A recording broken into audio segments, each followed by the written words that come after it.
I never thought I would write this. Not because I don't have a story, but because for the longest time, I didn't believe my story mattered. Growing up, I was invisible in my own house. Not physically, I was there. I ate at the same table. I slept under the same roof. But emotionally, I didn't exist. We were a lower-middle-class family in a crowded city. My father worked long hours. My mother stretched every rupee like it was her last. My elder brother was the hope of the family, and my younger sister was the heart. And me? I was just there. No one ever said it directly, but I understood very early. I was the extra. If there were 4 rotis, my brother got 2, my sister got 1.5, and I got whatever was left. If there was praise, it went to them. If there was anger, it came to me. I wasn't the smartest, not the most talented, not the most lovable. Just average in every way that doesn't get noticed. I remember once in school, I came second in class. Second. I ran home that day thinking maybe, just maybe, this time someone will look at me differently. My father didn't even look up from the newspaper. Second means someone is better than you. Why are you happy? That sentence stayed with me longer than any praise ever could. From that day, I stopped expecting anything. I became quiet, observant, detached. My brother, on the other hand, was everything I wasn't. Confident, loud, charismatic. Even when he failed, it was seen as potential.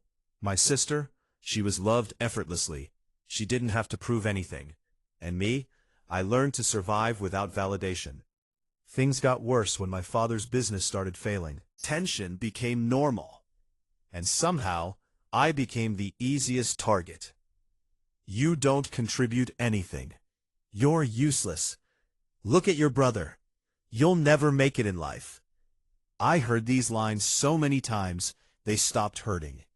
They just became background noise.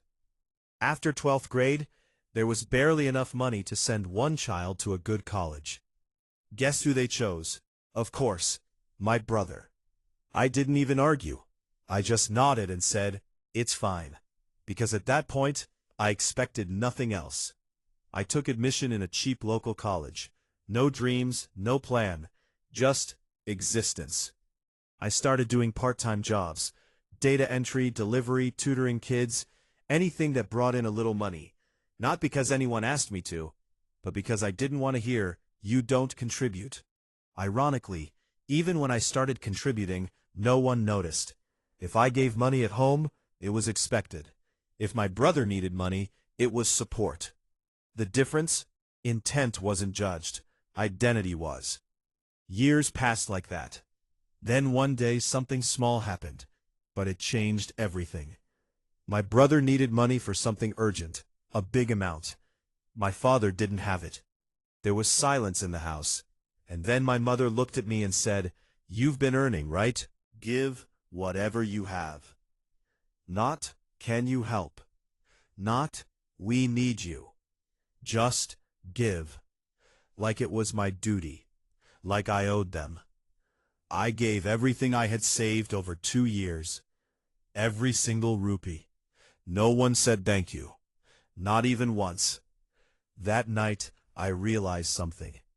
I wasn't a son. I wasn't a brother. I was just a resource. And the worst part? Even resources are valued. I wasn't. That was the night I decided, I'm leaving. Not dramatically, not emotionally, just quietly. I didn't fight, didn't argue, didn't accuse anyone, because deep down I knew they wouldn't understand. You can't explain neglect to people who never noticed your presence. I left the city with 1 bag and almost no money. No plan, no safety net, just one promise to myself. I will never come back as the same person. The first few years were brutal. I slept in shared rooms with strangers, ate once a day sometimes, took up jobs no one wanted, call center night shifts, warehouse loading, cleaning offices. I was tired all the time. But for the first time in my life, I felt something new. Ownership. Every struggle was mine. Every small win, mine. No comparisons, no expectations. Just me versus life. I started learning things, not because someone told me to, but because I wanted to. I learned basic coding from free resources, failed multiple times, tried again, got rejected from interviews, again and again. But rejection didn't hurt me anymore, because I had already lived my entire life being rejected at home. Compared to that, the world felt fair. At least here, rejection had a reason. Years passed. Slowly, things started changing. I got a small job in a startup. Low pay, long hours. But I learned everything I could, stayed late, asked questions, made mistakes, then switched jobs. Then again, every step forward felt unreal, like I was building a life I was never supposed to have. At some point, I stopped counting the years. I was too busy building. Eventually, I started something of my own. A small idea. No investors, no support. Just savings and risk. It failed. Completely. I lost almost everything. For a few days, I thought maybe they were right about me. Maybe I am useless. But then I remembered something. I had already survived worse. Failure doesn't kill you. Being invisible does. So I started again. Different idea. Better execution. More patience. This time, it worked. Not instantly, not magically, but steadily. Then, faster. Then, unstoppable. Years later, that small idea turned into a company. Then multiple. Then investments. Then wealth. More money than I ever imagined. More than my entire family had seen in generations. And the strangest part?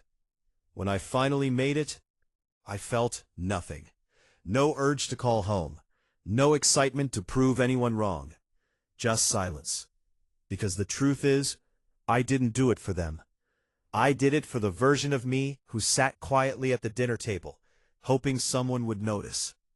And by the time I became someone worth noticing, I no longer needed it. They found out eventually. I don't know how. Maybe relatives, maybe social media. Maybe someone recognized my name. But suddenly, I existed. Calls started coming. First from distant relatives, then closer ones, then my family. My mother cried on the phone. "We're so proud of you." My father said, "I always knew you would do something big." My brother wanted to catch up. My sister missed me. Funny, because for years, no one even asked if I was okay. Now, they wanted to be part of my life. They wanted to visit, stay with me, be seen with me, be associated with me. And for the first time, I understood something very clearly. They didn't miss me, they missed what I had become. There's a difference, a big one. I met them once, after years, sat at the same kind of table, ate food my mother made, listened to stories of how difficult things were after I left, how much they regretted, how much they missed me. I didn't argue, didn't accuse, didn't remind them of anything, because what's the point? You can't rewrite the past with apologies, and you can't create love where there was none.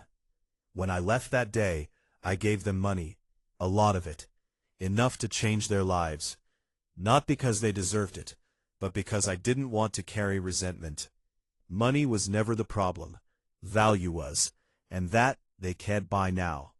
They still call sometimes. I answer occasionally. We talk like strangers who know each other's names. There's no anger, no love either, just distance. People think success heals everything.